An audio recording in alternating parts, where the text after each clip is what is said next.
Potato flower. তো potato flower কিন্তু ভীষণ সহজ একটা রেসিপি, চলো তোমাদের সঙ্গে সেই রেসিপিটাই শেয়ার করিতে। তো লাগবে আমার আলু, এখানে আলুটাকে ভালো করে ছিলে নিয়ে এই যে এভাবে করে আমি 4 সাইড ফেলে দিচ্ছি।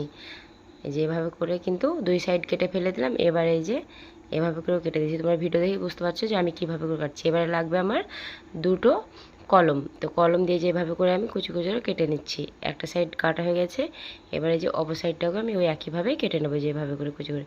আমার কাছে চপস্টিক ছিল না, তাই আমি এখানে কলম ব্যবহার করেছি। তোমরা চাইলে কিন্তু চপস্টিক দিয়ে ওই ডিজাইনটা করে নিতে পারো। তো এবারে আমি এই যে কেটে নিয়ে এভাবে করে 4 সাইড ছড়িয়ে দিয়ে সবগুলো কিন্তু আমি একইভাবে কেটে নিয়েছি। এবারে একটা পাত্রের মধ্যে নিয়েছি পানি, পানির মধ্যে দিয়ে দিলাম এখানে 2 চামচের মতো লবণ। এবারে সবগুলো আমি এই পানির মধ্যে দিয়ে দেবো। এই যে একটু উপর থেকে ছড়িয়ে দিচ্ছি।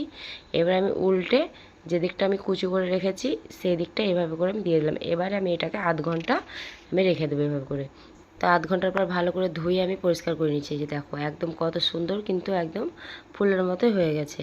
এই যে আবার হাতে আমি এভাবে করে আবারও আমি ছড়িয়ে দিচ্ছি। তো ভিডিওটি কে কোথা দেখছো অবশ্যই কমেন্টে জানিয়ে যাও। ভালো লাগলে লাইক কমেন্ট শেয়ার করতে ভুলো না। তো সবগুলো যে আমি এভাবে করেই করে নিয়েছি। আবারও একটু আমি রেস্টে রেখে দেবো কিছুক্ষণের জন্য। তো এদিকে আমি আবার রেস্টে রেখেছিলাম। এবার ধুয়ে ভালো করে পানিগুলোকে আমি ঝরিয়ে নিয়েছি। এই যে দেখো একটু কিন্তু এর মধ্যে পানি নেই, একদম আমি শুকনো করে নিয়েছি। এবারে এখানে লাগবে আমার বেকিং পাউডার। এখানে কিন্তু বেকিং পাউডারটাই লাগবে, বেকিং সোডা দেওয়া যাবে না। এবারে এখানে দিলাম আমি 3 চামচের মতো কর্নফ্লাওয়ার। এবারে ভালো করে এগুলোকে আমি মাখিয়ে নিচ্ছি যেভাবে করে। কর্নফ্লাওয়ার দিয়ে কিন্তু একটু ভালো করে মাখিয়ে নিতে, একদম ভেতর দিয়ে এভাবে করে দিয়ে ভালো করে ছড়িয়ে নিতে হবে। যে আমি যেভাবে করে করছি সেভাবে করে করবে।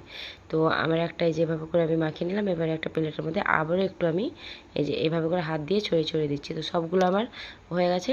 এবারে চলো তোমাদেরকে এগুলো ভেজে দেখাই। তো চুলার মধ্যে কড়াই বসিয়ে কড়াইয়ের মধ্যে দিলাম তেল। তেলটাকে একদম ভালো করে গরম করে এক এক করে আমি এই যে পটেটো ফ্লাওয়ারগুলোকে এভাবে করে ছেড়ে দিচ্ছি। এই যে দেখো এভাবে করে ছেড়ে দিলাম। এবার এগুলোকে একদম ভালো করে ভেজে নিতে হবে। তো একটা সাইড আমার একটু ভাজা হয়ে গেছে, এবার এক এক করে আমি যেভাবে করে উল্টে দিচ্ছি। উল্টে দিয়ে একদম ওপর সাইডটাও ভালো করে ভেজে নিতে হবে, একদম লালচে করে ভাজতে হবে। তো আমার এই সহজ সহজ রেসিপিগুলো তোমাদের কেমন লাগে অবশ্যই কমেন্টে জানিয়ে যাবে। ফেসবুক পেজ থেকে দেখলে ফেসবুক পেজটাকে ফলো করে দেবে, ইউটিউব থেকে দেখলে চ্যানেলটাকে অবশ্যই সাবস্ক্রাইব করে দেবে। আর নতুন নতুন ভিডিও পাওয়ার জন্য নোটিফিকেশনটা অবশ্যই দাবিয়ে দেবে। এই যে সবগুলো আমার এভাবে করে কিন্তু ভাজা হয়ে গেছে। দেখো কতটা সুন্দর হয়েছে, দেখে ভীষণ সুন্দর লাগছে এবং এটা খেতেও কিন্তু দারুণ হয়েছিল। এই যে দেখো, তো এক এক করে আমি সবগুলো এই যে এভাবে করে তুলে নিচ্ছি। এই যে এগুলো সবগুলো আমি তুলে নিলাম। এবারে এখানে আমি কিছুটা দিয়ে দেবো চাট মশলা। তো চাট মশলা আমি বাড়িতেই করেছিলাম। তো এই যে ওপর থেকে এভাবে করে ছড়িয়ে দিলাম। একবার হলেও তোমরা বাড়িতে কিন্তু এই রেসিপিটা ট্রাই করবে। ভালো লাগলে অবশ্যই লাইক কমেন্ট শেয়ার করতে ভুলবে না। আল্লাহ হাফিজ।